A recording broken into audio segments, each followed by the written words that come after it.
Le ministre d'État en charge de la justice et garde-sceaux Constant Mutamba a procédé à la libération de plusieurs prisonniers de la prison centrale de Makala et a inspecté les travaux de réhabilitation de ces centres pénitentiaires. Le ministre provincial de Kinshasa en charge des ITP, Alain Tulungu, a inspecté ce mercredi quelques ouvrages construits et d'autres en cours de construction au quartier Kanluka.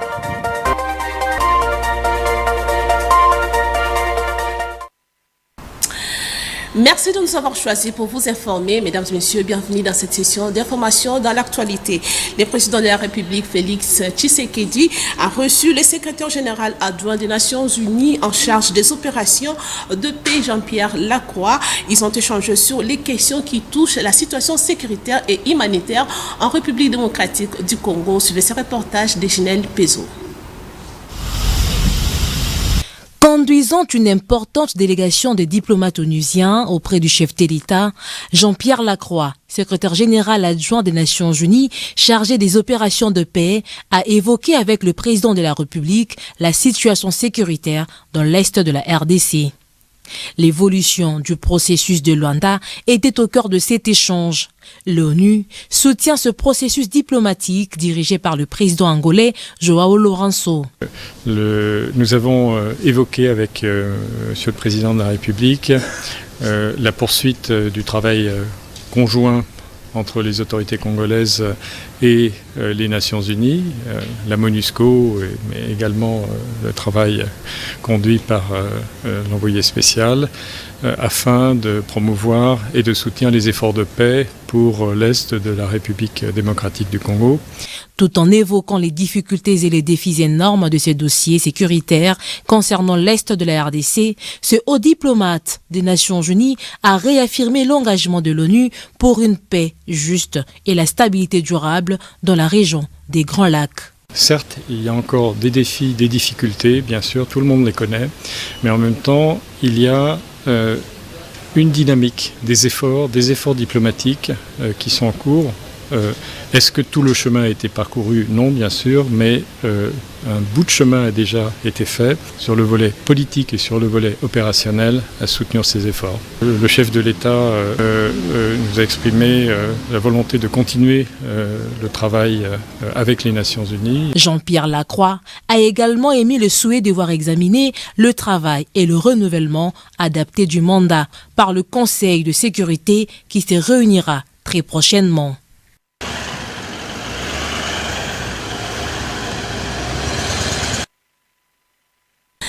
Et de son côté, la Première ministre Judith Suminwa a reçu la délégation des Nations Unies conduite par Jean-Pierre Lacroix, secrétaire général adjoint de cette organisation en charge des opérations de paix. Suivez Akatimezi pour plus de détails.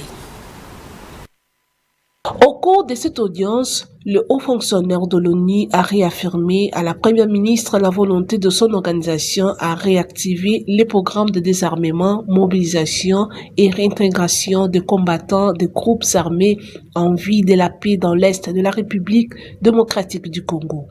En outre, les échanges ont porté sur la suite du désengagement de la MONUSCO au Sud Kivu en mettant en place les structures de travail appropriées. Nous avons parlé des efforts diplomatiques en cours, de la manière dont nous pourrions travailler ensemble pour faire avancer ce processus. J'ai évoqué le soutien politique des Nations Unies et aussi opérationnel à ces efforts de paix, à travers notamment le soutien que la MONUSCO va apporter au mécanisme de vérification et de suivi, mécanisme ad hoc pour le cessez-le-feu. Accompagné de la chef de la MONUSCO, Bintou Keïta, le responsable onusien a également souligné la volonté de continuer à travailler et étroite collaboration avec le gouvernement congolais pour un désengagement progressif et responsable de la MONUSCO. Nous sommes convenus qu'il était important non seulement de continuer à travailler ensemble dans la perspective de la définition des prochaines étapes du désengagement de la MONUSCO, désengagement responsable, graduel, qui doit être adapté aux réalités du terrain, adapté aux évolutions sécuritaires et politiques. Et nous sommes convenus aussi de l'importance non seulement de rester étroitement coordonnés, mais aussi de l'importance d'une communication coordonnée qui reflète l'excellence de notre coopération. Les programmes du gouvernement souminois accordent une place prépondérante à la protection du territoire national et la sécurisation des personnes et leurs biens. Et je l'ai annoncé dans les titres, le ministre d'État en charge de la justice et garde-sceaux Constant Mutamba a procédé à la libération de plusieurs prisonniers de la prison centrale de Makala et inspecté les travaux de réhabilitation de ces centres pénitentiaires. Clarisse Chibanda signe ce reportage. La rénovation de la prison centrale de Makala après l'incident du dimanche 1er septembre dernier est en train d'évoluer à pas d'éléphant. Les traces des dégâts sont quasi inexistantes dans cette maison carcérale. Les centres de santé, les dépôts de stockage des provisions alimentaires, les bureaux administratifs et même la cabine électrique se rénovent davantage. En vue de lutter contre le surpeuplement et de renforcer la sécurité dans cette prison, un service a été mis en place pour la numérisation des données de tous les prisonniers. Des ordinateurs neufs, un serveur et plusieurs gadgets ont été mis à la disposition de ces personnels chargés du numérique. Le ministre d'État en charge de la justice a ordonné à ses agents de finaliser dans un bref délai les dernières retouches. Faisant d'une pierre deux coups, Constant Mutamba a accordé la libération conditionnelle à plusieurs détenus qui sont de désengorger ces centres pénitentiaires. Les expensières s'en exultent. C'est la plus bonne réaction parce qu'il y a des cas bénins comme le nôtre qui devaient finir directement au parquet, des cas de famille qui devaient être résolus mais qui ont été amenés jusqu'au niveau des condamnations inutilement. Alors là qu'on voit que Dieu est intervenu par le ministre, c'est la meilleure des réactions.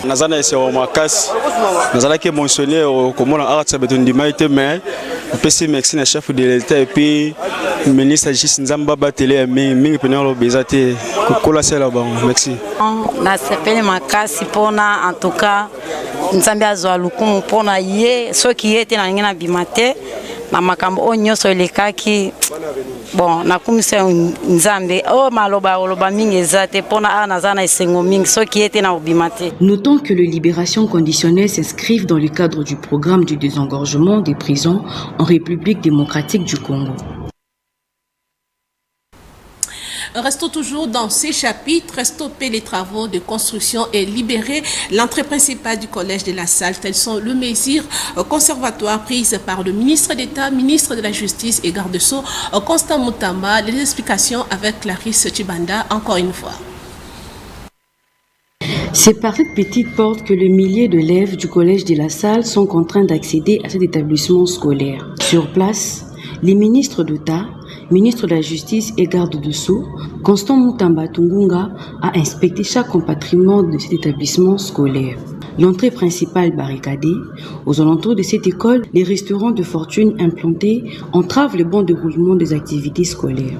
Pour remettre de l'ordre, les ministres d'État en charge de la justice a instruit à l'auditorat supérieur de FARDC d'ordonner la cessation de travaux de construction et de démolir les murs érigés devant le portail pour faciliter la mobilité des élèves. Donc vous interpellez tous les responsables, étant donné qu'il y a la présence des policiers militaires, vous identifiez ces militaires et policiers et vous amorcez les enquêtes. Vous ouvrez d'abord des enquêtes judiciaires, vous interpellez et les responsables d'ici et ceux qui construisent. Donc vous avez 48 heures pour me faire un rapport concret pour nous permettre d'établir les responsabilités les uns des autres et de retourner les véritables propriétaires dans leur droit. En bon père, Constant Mutamba a recueilli des désidératas des élèves qui sollicitent son intervention pour endiguer cette spoliation. Étudier nos histoires de conditions. Nous sommes les élèves, on paye l'argent pour étudier. Notre éducation ici, cette entrée ici, c'est un restaurant. Quand on entre ici, on empêche d'autres personnes de vendre. Notre entrée de l'autre côté là-bas, comment est-ce qu'on se retrouve ici? Ils viennent nous remettre notre terrain. Ils ont entendu qu'on puisse avoir des vacances et ils ont envie de faire ça. Parce qu'avant les vacances, ils ont déjà commencé à venir. L'éducation étant l'une des propriétés du second quinquennat du chef de l'État, Félix Antoine Tshisekedi, Constant Mutamba promet de mettre le bouchée double pour décompter cette situation. Et de l'autre côté, le ministre provincial de Kinshasa en charge de ZTP, Alain Tshilungu, a inspecté ce mercredi quelques ouvrages construits et d'autres en cours de construction au quartier Kanluka dans la commune d'Ngaliema. Sur ce reportage signé Tom Nzakimwena.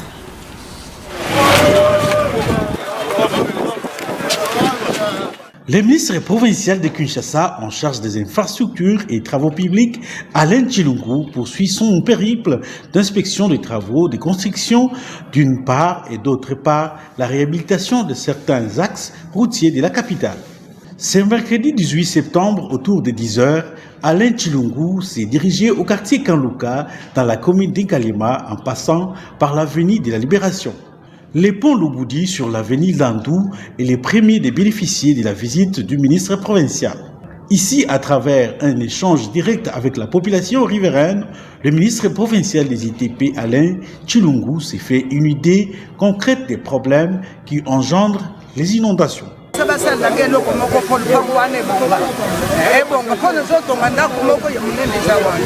Le même exercice a été fait au quartier 1 au niveau du pont Mabaya entre les quartiers Kanluka et la commune de Bandalungwa.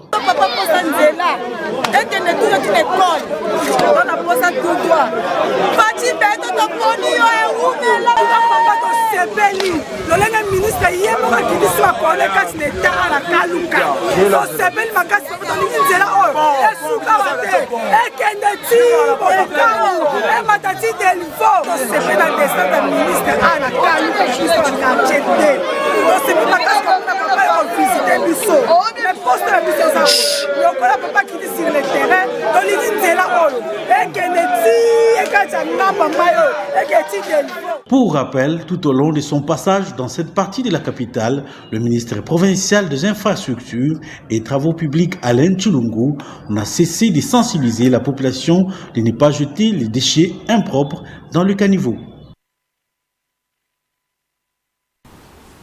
Le syndicat national de techniciens en développement rural et travailleurs du Congo a tenu sa dernière réunion d'évaluation ce mercredi 18 septembre à Kinshasa en prévision d'une assemblée générale. Suivez ce reportage de Agathe Mézi et Fanny Tchiswaka.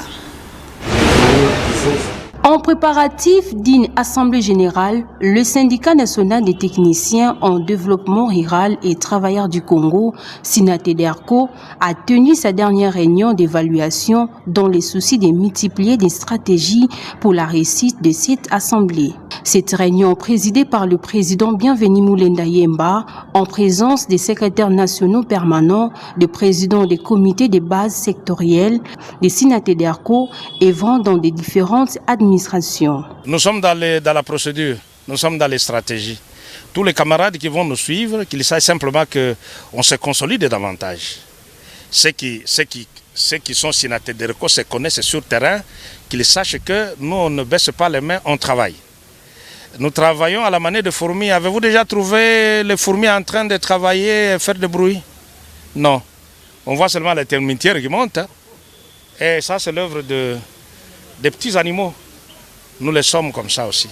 Que les nôtres de l'INAP sachent qu'ils ne soient pas dérangés du tout, qu'ils travaillent avec toute quiétude. Il n'y a pas quelqu'un qui viendrait, les brouhaha que nous entendons là, de machins, tout ça qu'on sort. Non, mais nous sommes sortis des élections, nous attendons la fin. Et quand le gouvernement organisera les élections, nous serons là pour prendre part à ces élections-là. Mais retenons que nous sommes pour les élections syndicales, toute la nation. Ces derniers a conscientisé tous les participants de cette dernière réunion de se préparer en conséquence afin que le SINATEDERCO ait une majorité écrasante lors des élections syndicales. Rappelons que le syndicat national des techniciens en développement rural et travailleurs du Congo est l'un des membres de l'intersyndicat national de l'administration publique, INAP en sigle.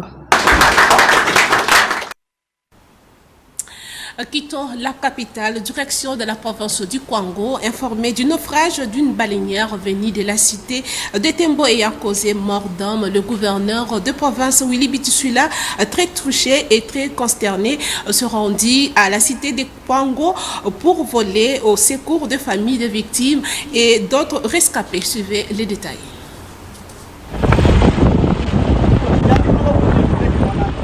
C'est aux environs de 16 heures que le premier citoyen de la province du Kwango a foulé ses pieds à la cité du pont Kwango où il a été accueilli par son vice-gouverneur et quelques membres de son gouvernement provincial.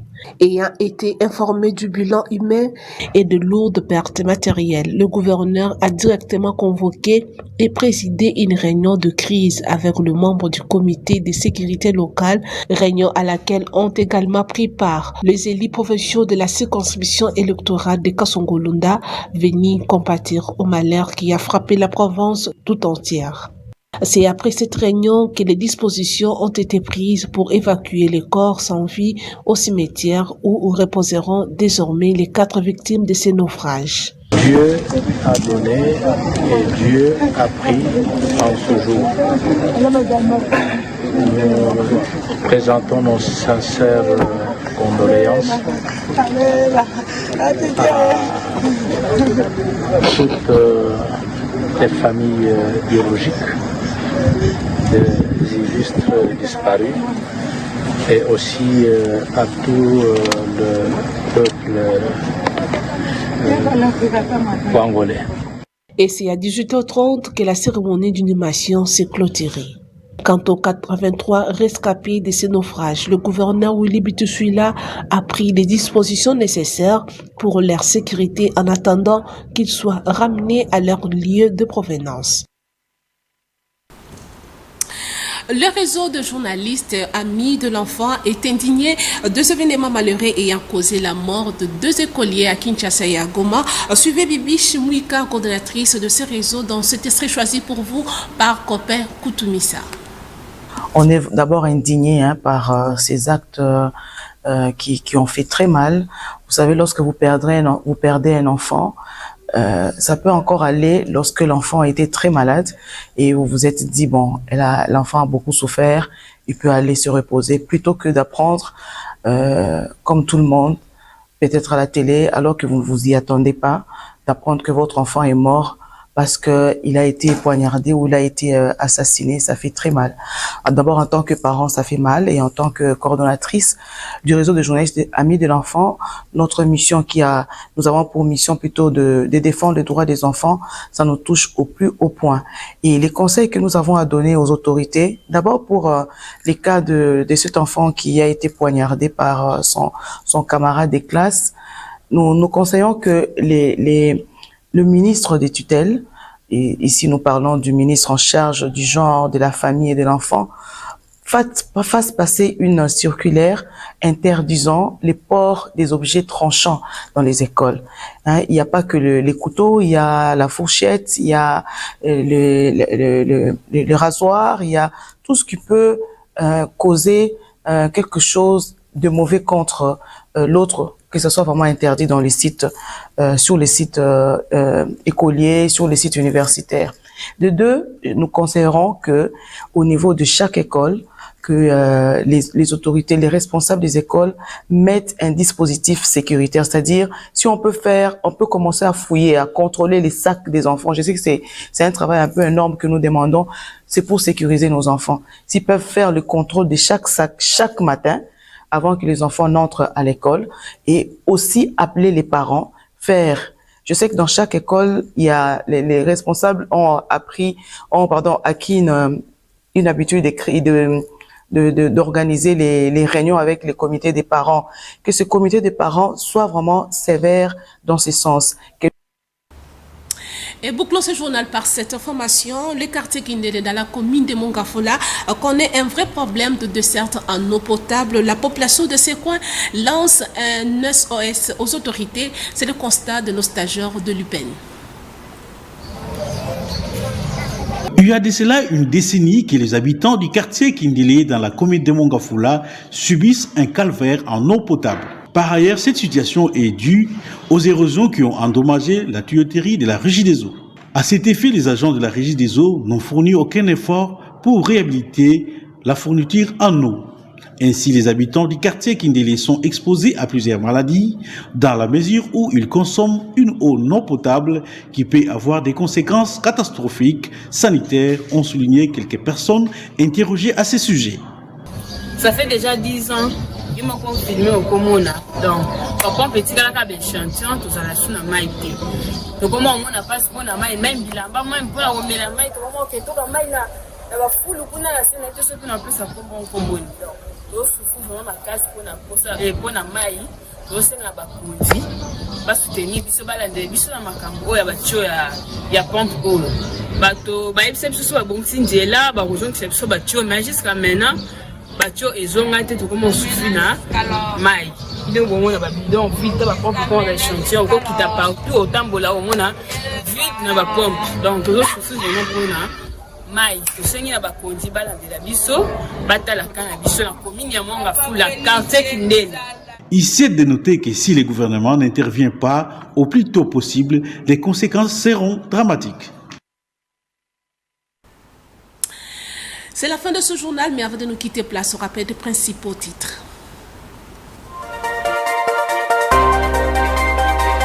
Vous avez suivi dans ce journal le ministre d'État en charge de la justice et garde-sceau Constant Moutamba qui a procédé à la libération de plusieurs prisonniers de la prison centrale de Makala et a inspecté les travaux de réhabilitation de ces centres pénitentiaires.